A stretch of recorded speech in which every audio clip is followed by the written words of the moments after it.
Uttra, Shanglen, Sanakonung, and Umanglai Kanbalup Ukal announced the public to continue celebrating the annual Lai Haraoba from 2025.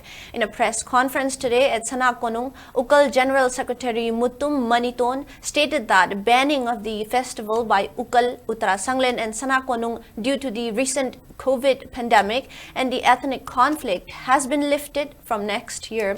He further stated that the festival should be celebrated by considering the ongoing conflict and encouraged the public to stick to traditional ways.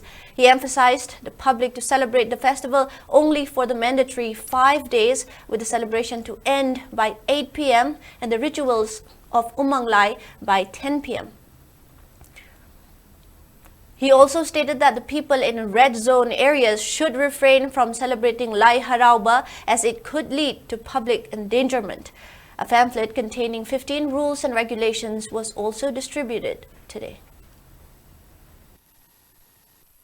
Haraobi Kongset asi kaidanabagidamagta Lai Haraoba se pangthoknabagidamagta Sanakonung Uttra Shanglen amasung Ukalna kumna khanajara matungda lakadriba chahi asidagidi Lai Haraobi thorama se pangthokpinanaba aikoi ngamakai thamlamba thingbadu lokthokjare haina miyamda aikoi thamjari Lai Haraoba si aikoina pangthokpa taragasu tongan tonganba pangthokadaba kanglon kharagi matungina pangthokpinanabagidamagta leipak miyamda kanglon singadu thamjabani aikoi maruoina Lai Haraoba sidaida haraogaduri Laifam Singasi, Yariba Makai, no Magi Toramasi, Pungnipangi, Manung the Lucian Binanaba, Sima. At the end issue with the Lairogi Toramasi, Pungtra, Paugi, Manung the Lucian Binaba, Ama, Adua, Redi Adelaide, Laifam Sing, Habatare, Redi Adelaide, Kul Sing, Kudong Tiba Toiba, Kudong Tiba Tolopayaba, Mafam the Laiba, Mafam Sing the Laira with Toramasi, where the Mag, I think Matanjari, Duna, Sahi Magi Kumsan, Magi Toramzidang, Pangtok Piraga, Laira with Toramasi, Pangtok Pidanaba, Sima Quit Tamjari.